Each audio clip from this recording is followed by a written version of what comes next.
Welcome everybody to the Bay Area Content Marketing Meetup, where we're meeting multiple times a week here on Zoom.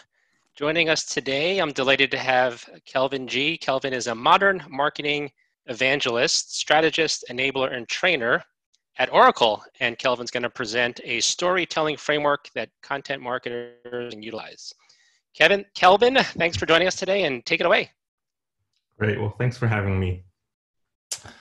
Today's topic is, as you can see, storytelling workshop for content marketers, but as I like to call this, say bye-bye to boring content, how to tell memorable stories to capture attention and build trust in an attention deficit world. That's, I think, a far sexier or funner title. It's made of stuff realizing what the most important things in life are. Yeah, if you can just mute these lines, that'd be great. Thanks.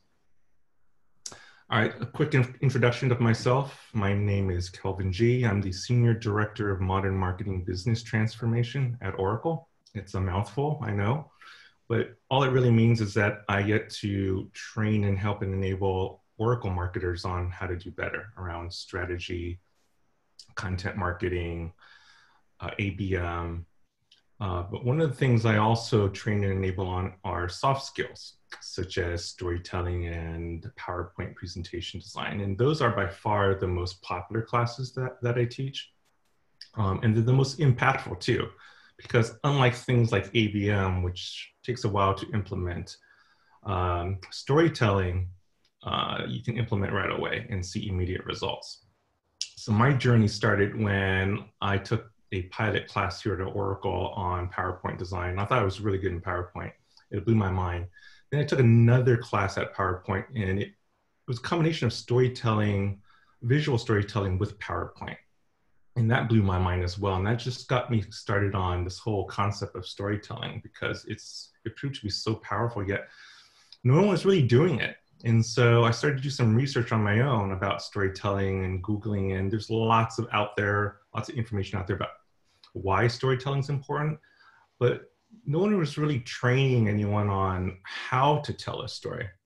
So again, I started my own journey, and then that took me to Los Angeles, where I took this workshop from Robert McKee on storytelling. And I approached Robert during one of the breaks. I said, Robert, this is a great class. Can you tell me how this all started? He said, well, yeah, I teach Hollywood writers, script writers, and movie writers, and this is multi-day workshop. But then I started seeing marketers show up in my class. And I asked, well, why are you taking this? You're not a Hollywood writer. And marketers would say, well, we need to learn how to tell stories too. And so then he started to do these one-day workshops just for marketers and other line of businesses, non-Hollywood script writers. And that's the workshop that I was in. It was a one-day workshop. And while it was good, it definitely left an impression in my head. The framework that Robert told, which again was highly adapted from a Hollywood formula, it was just too complex. And as marketers and content marketers, we only have 2 to 3 minutes tops to tell a story, not 2 hours, unlike most Hollywood directors and script writers, or even TV show writers with a 1-hour show. And so I took what I learned and modified it. And what I'm going to teach you guys is a very simple, easy to learn framework on how to tell a story. A couple of disclaimers for some of you guys: this content will blow your mind. There is no right answer to tell a story. There's probably like 23.5 different ways to tell a particular story. It will require practice. So if you're not used to telling a story or experience, just know that you will spend some time talking in front of a mirror if you want to get good at it. And you won't be an expert after today, but you will have the tools and the foundational elements on what you need to tell a good story. And this being a storytelling workshop, I will start by telling you a story. And this story is the best example that I have on the power of storytelling. And this is a story about Pig Island. It's not even my story, it's a story of my friend. His name is Paul Smith. He lives in Cincinnati, Ohio. And Paul and his wife one day realized that they needed some artwork for their son's bathroom because there's this big empty wall there, and they just figured it could benefit from some artwork. So they went to the local art and wine festival in Cincinnati, and they started walking down, looking at some booths, and they stopped by this one particular booth, and it was the booth of an underwater sea photographer by the name of Chris Gugg. And they started looking at some of the photographs there, and Paul's wife stopped in her tracks, and she was just mesmerized by this one particular photograph. Paul looked at it, and he was just kind of puzzled. He just didn't get it. It was so random. I mean, it was as random as a pig in an ocean, because literally it was a photograph of a pig in an ocean. And Paul, while it's an interesting looking photograph, he didn't really get it. So he summoned Chris, the photographer, over, and he asked, Chris, what's the story behind this photograph? And Chris goes, oh, yeah. So it turns out that in the Caribbean, there is this remote island called Big Major K. And there's this local entrepreneur who had a bunch of pigs, and he basically unloaded them off on this island. And the assumption was that he was going to raise them for bacon. And so he left them there, and the pigs, they weren't really doing so well, because if you look closely in the background of this photograph, you'll see that there's not a whole lot there. I mean, there's a lot of cactus, and pigs don't do well with cactus. So they weren't doing so hot. Fortunately, a local entrepreneur in a neighboring island, a restaurateur, realized there was a bunch of pigs there. And so every night he would paddle his boat a couple hundred yards away, and he would unload all the kitchen scraps and leftovers and kitchen refuse from that night's dinner. Pigs would see this and they would say, oh, chow time, food. And they would go out there and eat. Now, I don't know if you guys know anything about pigs, but pigs are not natural swimmers, right? This is not something that they normally do. Yet they had to learn how to swim because that was their only source of food. So to this day, actually, every generation of pigs knows how to swim. So Chris, the photographer, got wind of this when he was on vacation one of these a few years back, and he hears about these pigs. So he paddles out on a boat. Pigs see Chris's boat, they think it's chow time, and they swim up to him. And so Chris can get these really close-up photographs such as this. And then that's really the story. And so in the 2 to 3 minutes that Chris took the time to tell Paul this story, Paul went from a non-believer to a believer. He whipped out his credit card and said, I will take this, right? So that is the value of storytelling, right? It can actually increase the value and of a particular item, and it's memorable. So now, Chris, the photographer, he probably could have sold Paul the typical way a sales rep would sell you something. He would ask, oh, is this the right, what's the color of your son's bathroom? Or how big is the wall space? Or what's your budget? All the typical qualifying questions. He didn't do any of that. He just told a story. And he didn't tell a story to sell the photograph. He just told the story because Paul asked him what the story was. And so that's really the power of storytelling, right? It helps the listener relax and listen. It helps build a relationship. It aids in decision-making. It can increase the value of something. It's contagious. It lets you be original and tell original stories, and it gives people what they want. People have been raised on stories from Three Little Pigs, Little Red Riding Hood, etc., since we were children. And telling stories is fun. As marketers, we want to have fun, and storytelling is a great way of having fun.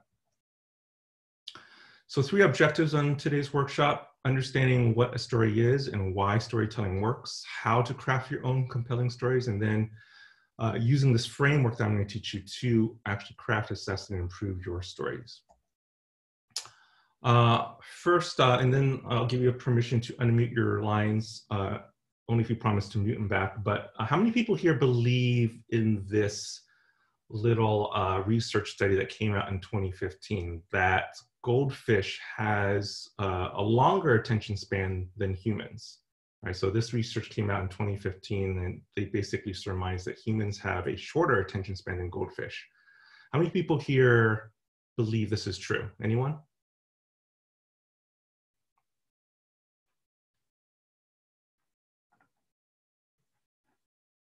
I think you're on mute. So, all right. So if I'm gonna go out on a limb and assume that half of you guys believe this is true, which is usually the benchmark for most of my workshops. Well, I will argue that that's probably not true, because the human DNA hasn't changed in that short of a time. And to prove my point, how many people here, now that we're all sheltered in, have been binging on TV shows? I'd imagine that most of you guys have binged on some kind of television program, whether it's on Netflix or Disney Plus or what have you. And the point here is we willingly give up hours of our attention to watch TV shows. So maybe it's not a matter of attention span, it's a matter of interest span. In fact, growing up, my favorite movie critic was Roger Ebert, and his quote was, "No good movie is too long and no bad movie is short enough." And I think we all can agree that this is true, right? Back in the days, right, when we were in movie theaters, if you were watching a horrible movie, you would look at your watch and say, "Oh my God, it's only been 15 minutes. Right? And it seems like I've been here for 2 hours. Get me out of here." But then the inverse is also true, which is you're watching this super engaging movie that's 3 hours long. You look at your watch after it's over, and instead of it feeling like 3 hours, it felt like it was 15 minutes. And you say, "Oh my God, that was such an awesome experience. How did time fly by so fast?" This is a diagram which is called the hammock, and it represents your audience's attention span. And it looks like a hammock because it looks like a hammock, but the 70% that you see represents your audience's attention span at the start of your presentation. And it actually declines to 20% as you get into the meat of your presentation. And typically your typical business presentation has facts, figures, data. That's kind of the boring stuff when people start to fall asleep on you. And then when you say, "In conclusion," your audience wakes up from their stupor and they perk up because they realize your presentation is over, and they give you 100% of their attention span. What most people don't recognize is that there is a hammock, and you should take advantage of it, because if your audience is giving you 70% of their attention span at the start of your presentation, and you're not taking advantage of it by, like, say, telling a story to engage them, then you're losing that 70% really, really quickly, because most presentations start off with really boring stuff like who you are and why your company's so great and here are my customers, and you throw up the NASCAR logo slide, right? Your typical sales presentation, which no one really cares about that kind of stuff. So if you understand that there's a hammock out there, you can take advantage of it by using tactics like storytelling. And so you can tell a story up front to take advantage of that 70%, or you can thread your story throughout the course of your presentation and structure it so that that 20% isn't 20% in the middle. It's more like 30 or 40%. There's always going to be a dip, but your job as a communicator is to minimize that dip. And so there's a strategy we call hot, spiky, hot, where you spike it early on with a story, and you spike it up in the middle, and then you end hot. So I'll share with you the story structure that will help you with that. Again, if you Google on storytelling, there's no shortage of infographics and things about why storytelling is great, but nowhere does it really tell you how to tell a story. And that's really why we're here today. Right? We all have been to museums, we've seen great works of art, but chances are we can't really paint a Mona Lisa because we don't know how to paint or draw. We don't know how to draw with scale or perspective. We've all listened to great works of music, whatever the genre. Chances are we can't compose something like Beethoven, or some of us aren't musically inclined, can't play, can't read or write music. But yet most of us know how to read or write. And there's this bias or assumption that just because we know how to read and write, we can tell stories, and that's just not true, right? So that's why we're here. So why tell stories? One, 20% memorable, better recall. Chances are most of you guys won't remember the exact details of that Pig Island story I just told you. You won't remember the characters necessarily, Paul Smith, Chris Gugg, the photographer, but you will remember the general crux of that story, right? And I can probably guarantee you that you will remember that story weeks from now, months from now, and maybe a few of you even a few years from now. And that's very different, because if I gave you a bunch of facts and figures or a checklist of 6 items, you'll be hard pressed to remember those by the end of this Zoom call. So that's the power of storytelling. It also engages your audience, and it allows you to educate your audience without overwhelming them with too much information. And as us marketers, we need stories to do a variety of things. For us who manage teams, we could use storytelling to set a vision, or lead change, or change the status quo, or define a culture, energize, educate, mentor, empower. And as marketers, we can tell stories to explain what we do, the origin story of our company, illustrate a problem our products solve, show how we're different from our competitors. Common use cases share customer success stories. So the list goes on, as you can see here. So plenty of reasons why we need to tell stories as marketers. And we need to tell stories to connect with our audience. So I'm going to play 2 videos for you. Just pay attention and understand the differences of each video. Okay, so here's video number 1.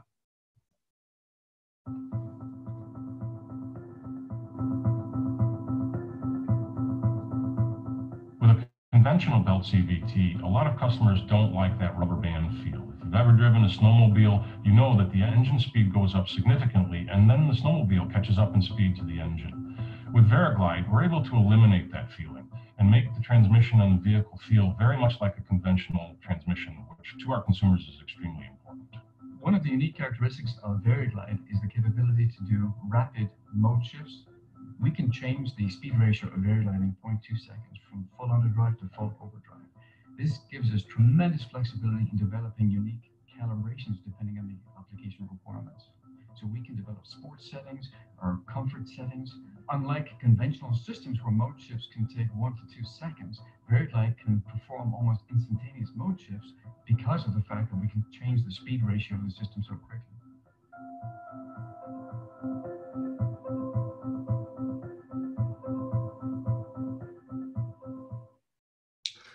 So if I was to ask you what your impressions were from that first video, your reaction is probably boring, talking head, I didn't get it, flew over my head, I didn't get that initial reference, that threw me for a loop.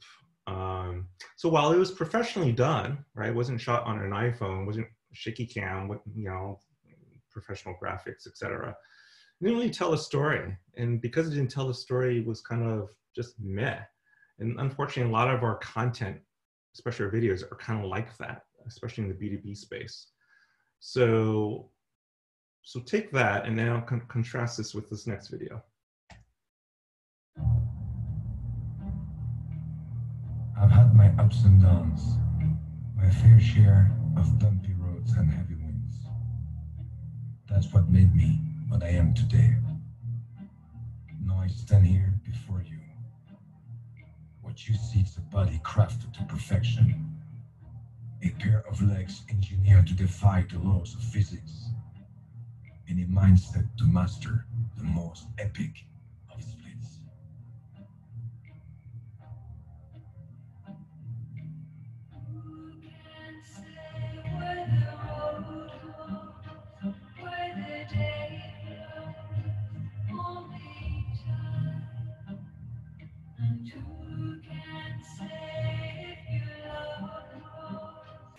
As your heart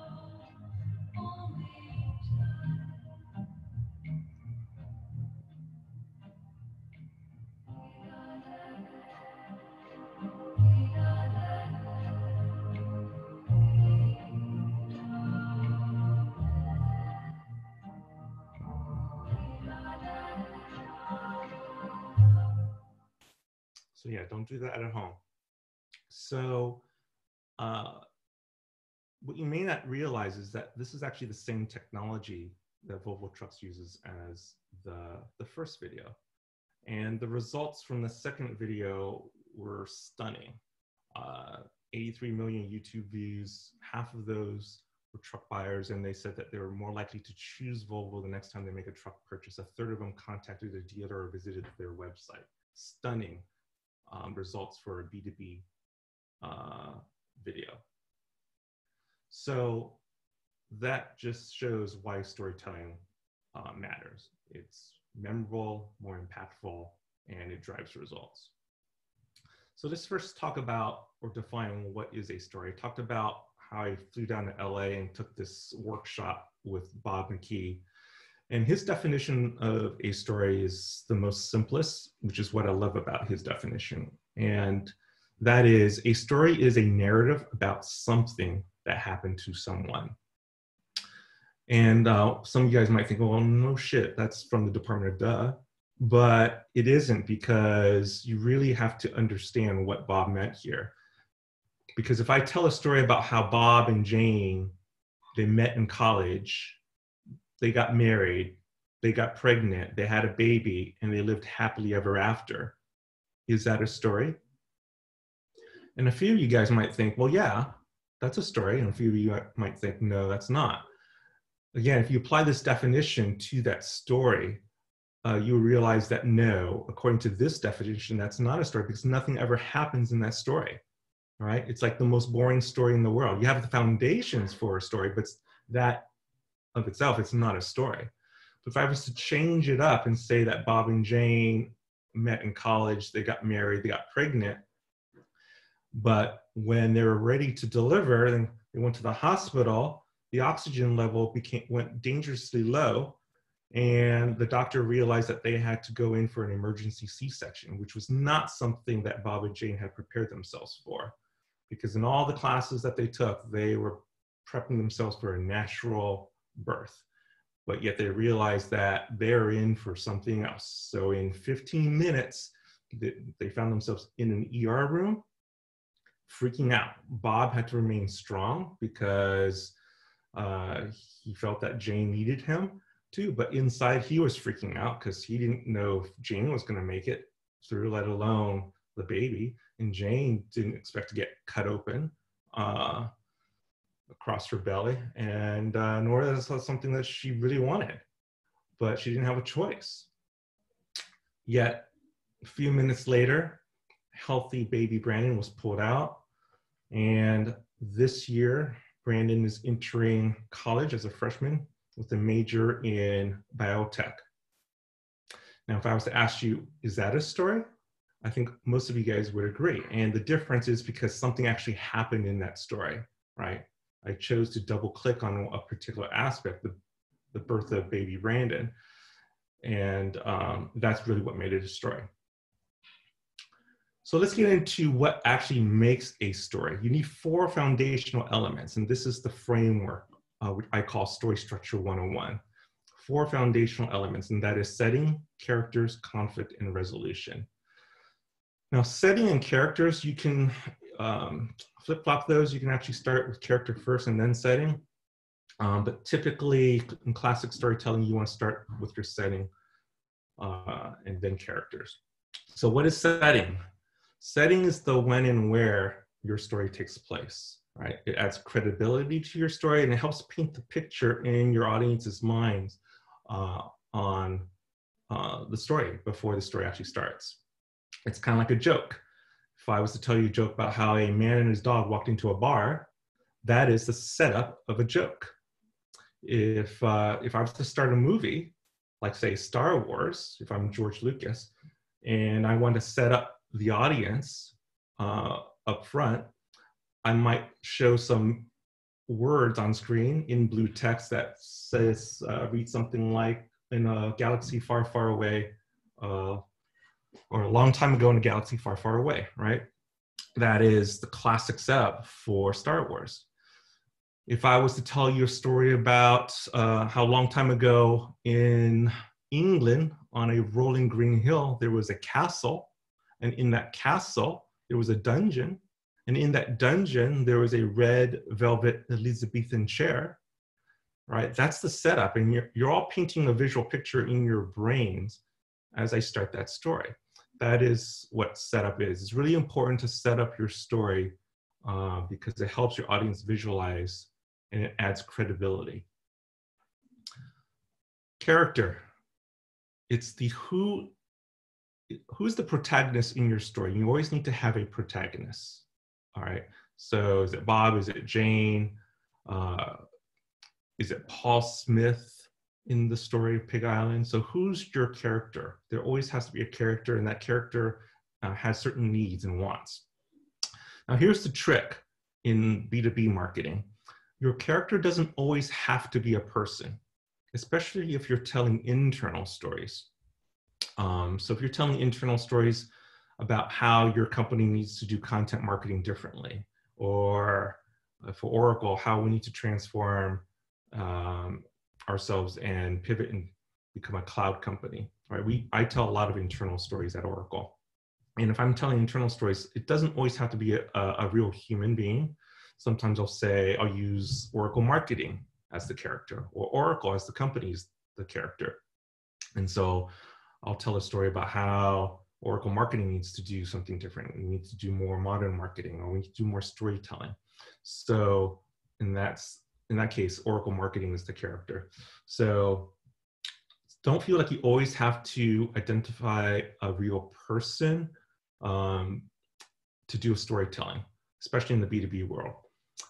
However, if you have to choose between an inanimate object and a real person, choose the real person. It's always going to be a more powerful because humans can relate to humans. So that's the tip there.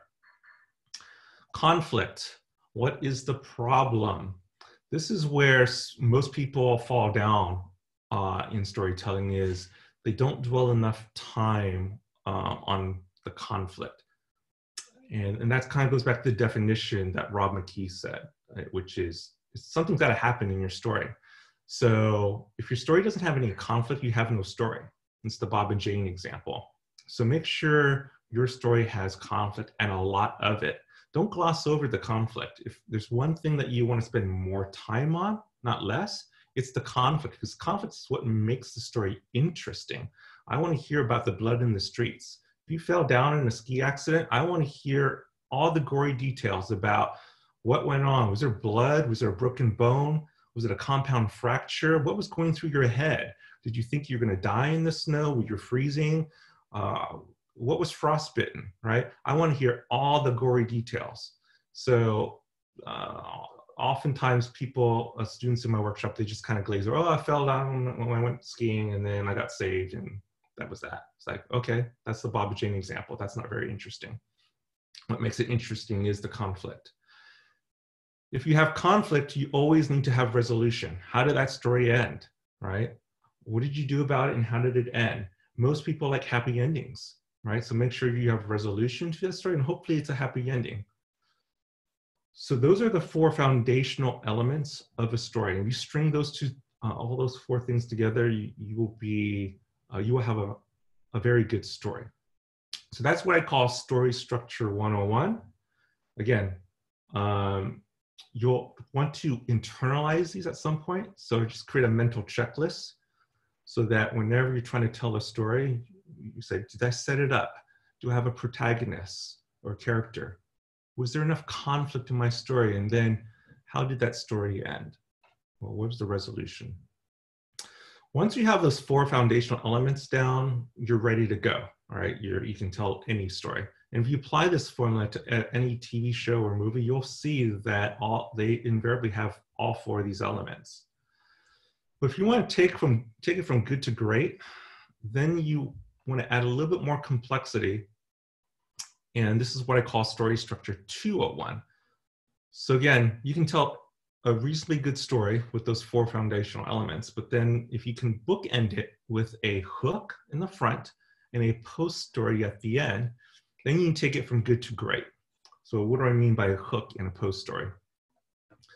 Well, hook is your transition in. It's why should the listener listen to your story? And you want to do this in the first 10 to 15 seconds before you actually start your story. All right. Because I could tell you a wonderful story about my golden retriever, but if I don't give you a reason up front why the story about my golden retriever is important to your jobs or content marketing, then it's just a story about my dog with no relevance. And you might tune out almost immediately because I haven't made the story relevant for you. So hook is a way of hooking your interest in, making sure you understand why I'm telling you that story. And I'll give you some examples. So again, it grabs your attention, and it's a simple, smooth way to introduce the story to you. I'll start with some bad examples. Never apologize before you tell a story. That's a terrible hook. I'm so sorry. Is it okay if I tell you about my dog? Terrible, terrible hook. All right. Or so actually that was a permission. So never ask for permission and never apologize. I'm so sorry. I'm going to tell you a story about my dog, right? So those two things are probably a cardinal rule on not how to tell a story. The other one's not a hard and fast rule, which is using the S word. Sometimes when you use the S word, story word, people will think that, oh, this is a long, drawn out, 30-minute boring story, and then they will tune out. So if you have to use the S word, use the S word, but if you can avoid using the S word, try to avoid it for that reason alone. And then for heaven's sake, never give away the ending of the story up front. So some examples of good hooks, start with a bang. Mic drop moments are great. Those are great hooks. These are 3 real examples from students in my previous workshops. Someone said, yesterday I told my boss, that's it, I quit, which is a great hook because I want to learn more about that. Real story from another student, I almost killed my daughter 3 times last year. I was like, OMG, I've got to hear more about that story. And sometimes if you don't want to do the mic drop technique, you can just choose something just reasonably smooth. And that's something like, I think the best example of that I've seen was ... And so that's the one I use for the Pig Island story. The best example of storytelling that I've heard was from Paul Smith, who lives in Cincinnati, Ohio, a few years ago, blah, blah, blah. So those are examples of hooks. You can come up with your own. I'm sure some of you guys will come up with great hooks. Post story. Post story is, again, it's what is the lesson learned? So at the end of the story, you don't want your audience to assume or come to their own conclusion of what the moral of the story was, right? You don't want to let them guessing. You want to be very prescriptive and overt with what the takeaway is, right? And in many cases, since we're in marketing, you want a call to action. So kind of like the Volvo Trucks video. What is the call to action? Go to the website, learn more. Maybe you want them to download your ebook or do a demo or a trial. So sometimes there's a discrete call to action at the end of your story. So again, the post story explains the lesson learned. It's your reflection or assessment of the whole experience. And it really should tie directly as to why you were telling the story to begin with. So some examples. I think what I learned from that was ... or that's when I realized ... or so that explains why, or what I think we should have done was, or what I've since come to realize is. So those are all good ones that you can steal, and they're nice transition out phrases that leads to your takeaway, the moral of your story. So if you string everything together, your story should sound something kind of like this. I think the best example of storytelling was back in May of 2015 in Cincinnati, Ohio. Paul Smith and his wife determined that they needed a picture for their son's bathroom. So then one day they went to a street fair and they met Chris Gugg and they saw a photograph, and Chris talked about Big Major K and a bunch of pigs were starving on an island and blah, blah, blah. And then eventually a local entrepreneur came and rescued and saved the day. And what I learned from that was storytelling is a really powerful, memorable way or technique of increasing the value of something and making something memorable. So it should sound something like that when you string your story together. Okay. And so once you understand the formula, then you'll understand the power of storytelling. And again, this quote from Maya Angelou kind of nails it. I've learned that people will forget what you said, people will forget what you did, but people will never forget how you make them feel. And that's really the power of storytelling, is helping your audience feel something, because that's what's memorable. So that is it. This is the last slide of my presentation. I will take Q&A now for anyone who has questions. You can either put in the chat box, I guess, or oh, I see we have a lot of questions now. Or you can unmute your lines. Thanks, Kelvin. Does anyone have any questions? Let's see. Oh, I see. So, Dennis, you said that you didn't believe the goldfish. No. Yeah, that's good. I've heard other people say it's a debunked theory. Yeah, it's been proven to be invented. That's true. Yeah, it's been debunked, correct. Yeah, so most of you guys figured it out. So a lot of people, believe it or not, actually, they believe in the goldfish study. And you look at our own children and, they have attention deficit disorder, blah, blah, blah. But yeah, I truly believe it's an issue of content and interest span, it's not a DNA thing. Oh yeah, I forgot Ozark. Thank you. I've heard Ozark is great, by the way. So I haven't binged Ozark, but I think I'm gonna try it. So thank you for the tip, Jennifer. Oh yeah, Jerry Seinfeld. Yeah, that's definitely on my list. So don't spoil it for me. Very tailored to anyone that is an engineer into the detail of technology. Oh yeah, that first video. Yeah, if you're a geek, I suppose that might resonate with you, but remember, geeks are humans too. And so, even they can appreciate a good story that doesn't have a lot of facts and figures. So Kelvin, if you're able to scroll to the bottom, the questions are now streaming in. Okay, there we go. Let's see. Wondering how to possibly use storytelling in an interview. Could that work? I'm assuming that you're the interviewee, not the interviewer. Is that the question, Shannon? So that's a good one. So generally speaking, storytelling is really powerful. It doesn't mean that all of us need to start telling stories in our jobs, in everything we do, right? It's going to be about 10% or 15% of what you do, right? But the point is start telling stories, right? Go from 0%, which is what most people are doing right now, to around 10 or 15%. So you may not find a use case for everything you do, including interviewing, but I will say, when someone asks you, like, tell me what you do in your last job, like if you especially have like a weird title, like my title,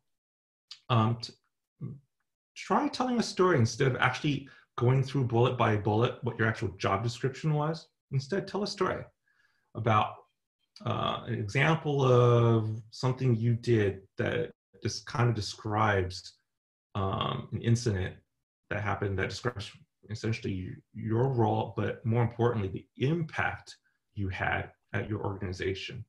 So that was something that someone challenged me with. I normally would stand up in front of a room, and when I introduce myself, oh, this is what I do, and these are the 3 or 4 things in my job description.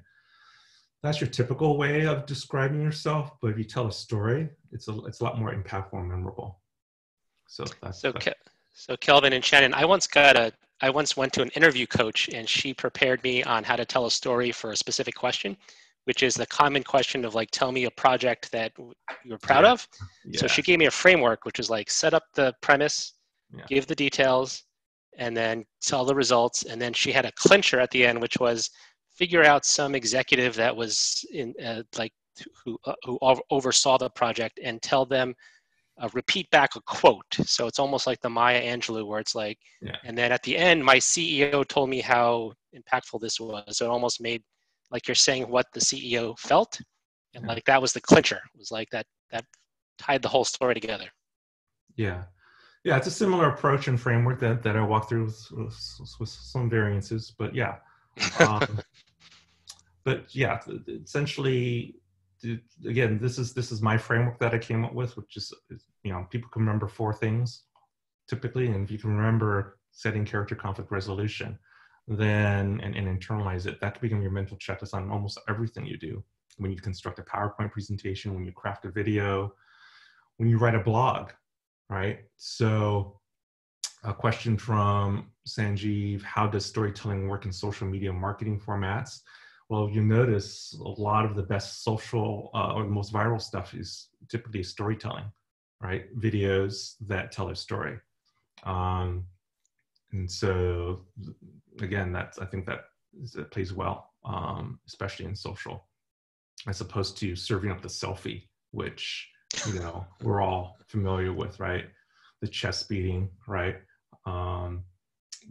That stuff doesn't work, especially now in this pandemic, right? There's so much noise out there, right? Of people like, how many, if I see another, you know, checklist on how to work from home from somebody, I'm going to kill someone, right? So figure out how to break through all that noise and clutter, and storytelling is a great way of doing that.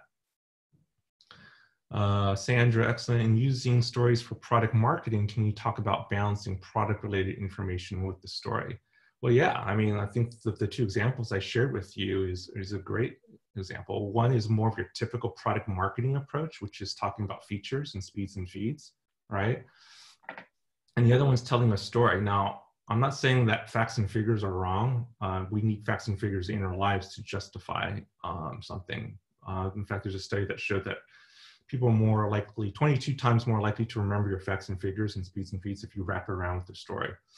So if you have a technical product, that's fine. You just tell a story that weaves in the statistics and numbers into that story. Now, none of that was in the Volvo Trucks commercial, right? There's no facts and figures there. Had they chose to weave some in, I think it still could have been effective, all right? But one took a very strong storytelling approach, character setting, lots of conflict and resolution in terms of dynamic stability and steering of trucks. And one took a bit more conventional approach, and there's no argument of which one's more effective. Do you feel this technique can be repurposed for marketing sales deck? Oh yeah, absolutely. In fact, I don't talk about it here in this workshop, but when you structure your PowerPoint presentation and you follow my format of setting character conflict resolution, and that becomes the structure or outline of your PowerPoint slide deck, it becomes really, really powerful. So, so your setup might be the status quo of a certain situation, right?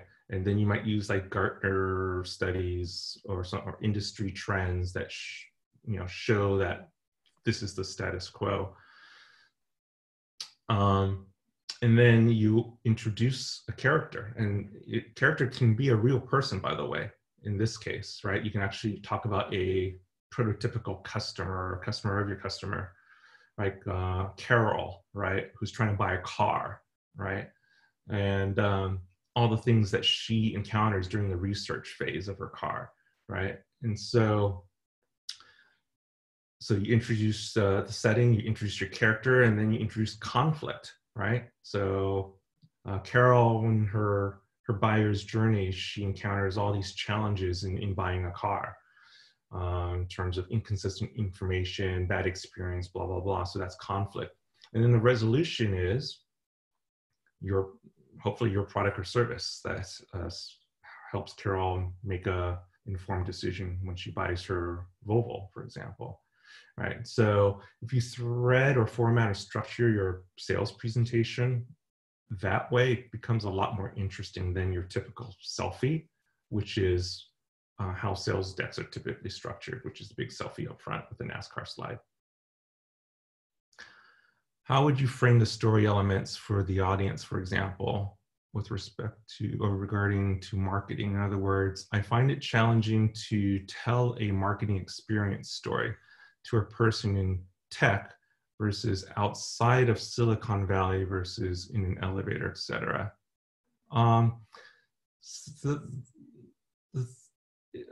guess if I understand your question correctly, it almost doesn't matter whether you're in the farming business, in the tech business, in B2B, B2C, storytelling works. That Volvo Trucks commercial is a B2B video, right? It's a B2B commercial. And there are others, all right? I can show you one from Vistaprint that will probably make you cry. So again, it almost doesn't matter what industry you're in as long as you tell stories and you structure it well. So again, maybe it's not, you won't always tell a story in an elevator if you have 15 seconds. That might be almost too fast. But when you start to practice your storytelling, just make sure you can do it within 3 minutes. So in my workshop, I typically have my students retell their stories and I time them. If they go over 3 minutes, I tell them they go over. But the key thing is structure. And then when you start to insert other elements, which I don't talk about here, but once you start inserting other elements like the element of surprise or emotion in your story, it takes it from good to great. Okay, let's see. Name a few B2B brands who are good storytellers. That's a good one, Dennis. Yeah. So Volvo Trucks is one. Oracle, we're starting to tell some really compelling stories now. Vistaprint was another. Adobe, I've seen a really good story from them. I won't say there's a long list. I'm not going to lie, Dennis. There's not a long list. Can you share a few examples of Oracle campaigns where you used storytelling? Yeah, there's a couple of them. So we tell a story about this woman this girl. She's in Southeast Asia. Actually, yeah, I think she's in Vietnam or China. I can't remember. I don't know. I took her back. She's in China. So she's in a small village. She lives with her folks. She got a job. She moved to Shanghai, and she was worried about taking care of her parents who are elderly. And so she was just worried sick about them, that she couldn't take care of them. But there's this e-commerce company in China that allows her to, because she takes a subway to work in Shanghai, she can pull out her smartphone, and on the wall of the subway are items. They're like SKUs of grocery items. And so she would just take her smartphone, take a picture of it with the barcode, and within a few clicks of her phone can order noodles, vegetables, sausages, and have them shipped to the small village that she's from. And the inverse was true too. Her parents were actually ordering stuff to ship to her small apartment in Shanghai because they were worried about her living in the big city. And so it's this really nice, warm story about how they were just kind of taking care of each other. And of course, the sub-story here is that this e-commerce company runs their business on Oracle Exadata. So again, you don't need to beat someone over the head with a freaking hammer about your technology. You just need to tell a story and infuse it with emotion. And that's really what works. Oh, Apple, thank you. Apple's a great example, although they're more B2C than B2B. Intuit. So I haven't seen that one. So if you can send me that, that'd be great. I try to collect examples, especially from B2Bs. But Apple, they seem to be always, Apple is definitely storytelling masters when it comes to commercials. Let's see. Here's a great storytelling video by Keep. Okay, I'm gonna copy that one. Thank you, Tony. Appreciate it. Hope you're well. Haven't talked to you in a while.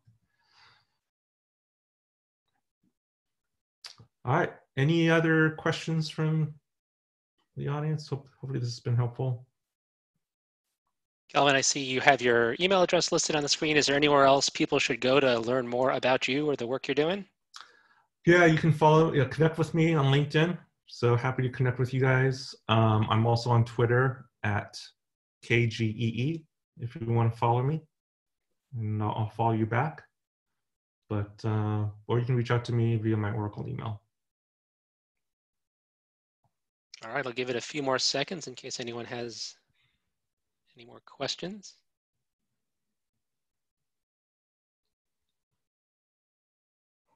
And thank you so much for joining us today, Kelvin. Hope you're continuing to stay safe and healthy. All right. Well, great. Thanks for having me, yeah. Dennis. And Yeah, looking forward to joining some that's a more wrap. meetups. Yeah. Okay. Take care, everyone. All right, bye, everyone.